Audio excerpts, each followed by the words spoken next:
Wait, before you scroll down to the comments, I have a question for you. Imagine if you're a vault dweller in the Fallout universe whose Vault Master keeps 3 doors secret from you and everyone else until their 18th birthday. When the time comes, he sits you down and says that in one door lies the vault exit. You will get the precious freedom you've longed for all your life. In the other 2 lies a pit of deadly tunnel snakes. I can show you a real tunnel snake. Which door do you pick? Seriously, go ahead and pick one. Do you have it in mind? Good.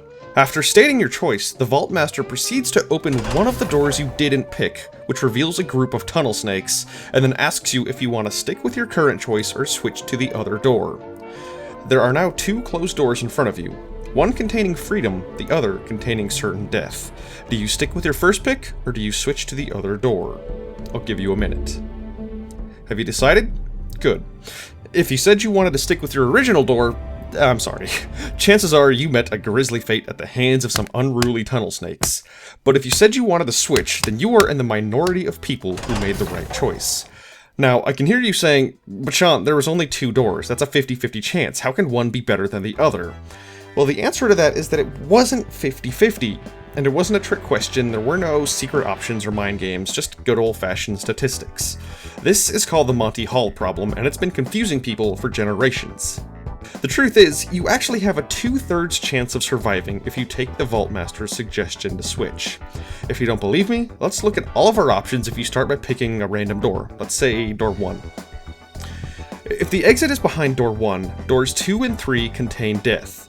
By sticking with door 1, you earn your freedom, but no matter which door the Vault Master exposes, 2 or 3, you'll die by switching.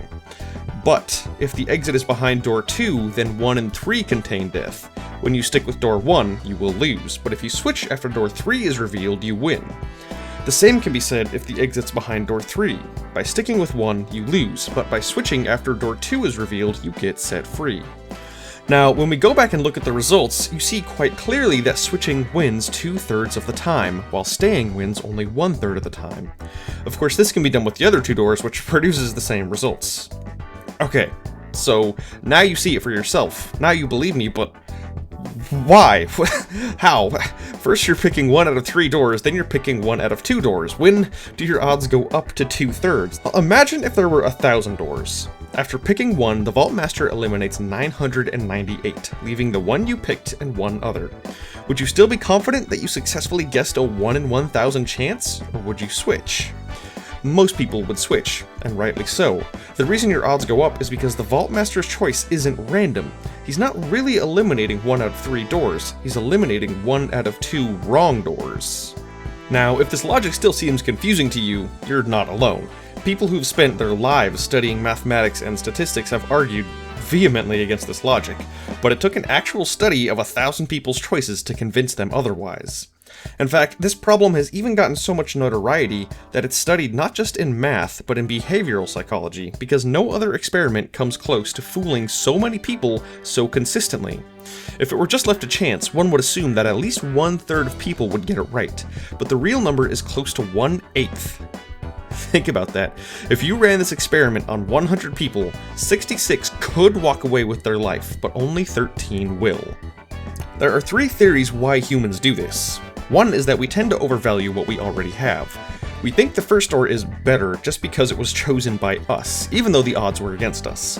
We also don't like change, so assuming everything else is equal, we tend to stick with our first choice.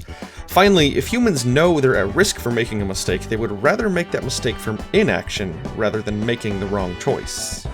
Now, will this information ever directly affect your life?